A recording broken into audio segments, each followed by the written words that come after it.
Hey guys, how's it going today? Today we are replacing a fuel pump in a Jeep Liberty. It's actually a really easy job. It doesn't take that long. And we're doing that while we're waiting on a key to be made for the bike.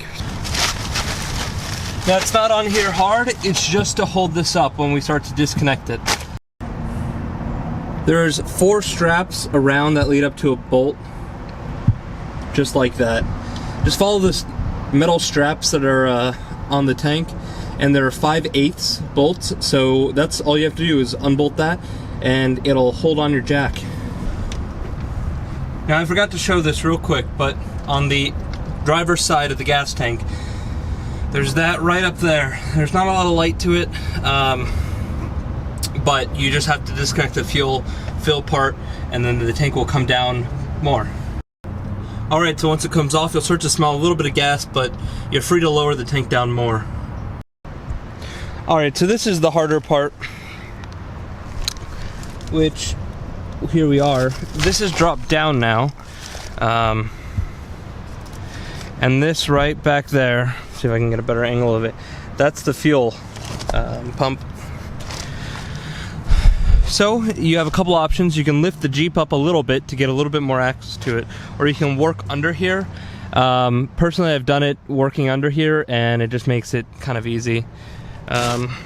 There's not a lot of great angles for the camera, but I'll see what I can get. So there's the top of the fuel pump. And if you were to have a lift, this would be easier, but you need to try to disconnect this connector as best as you can. Now, I've already broken this connector from the last time that I did this. This part got broken, so it disconnected pretty easily off there. Now, the other thing you have to do is you have to disconnect this fuel line, and that's where we're going to use our quick connectors.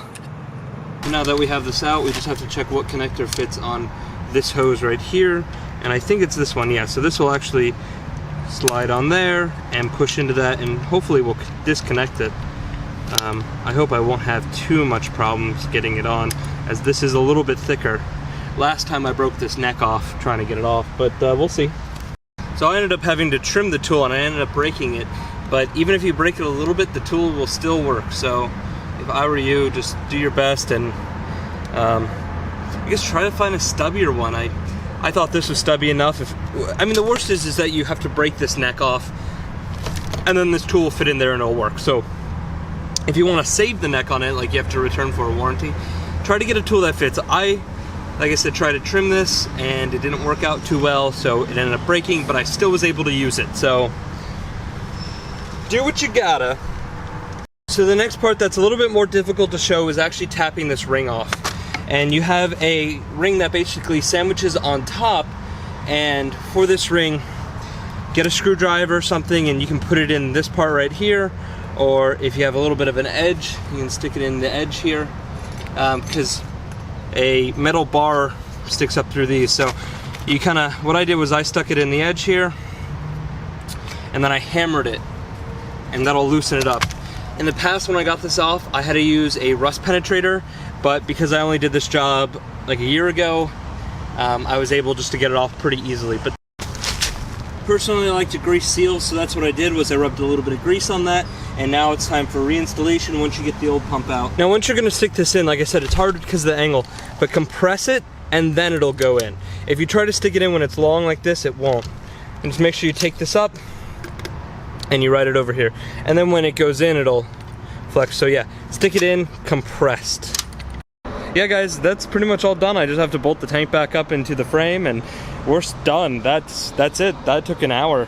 So probably about another 15 minutes to finish it and I'm done. I can drive this car away. So yeah, that's how to do it, guys. Pretty easy job. I would do it if I were you. I wouldn't spend a couple $100s at a shop to do it. You can buy the tools and the part for probably less than half what a shop would charge you.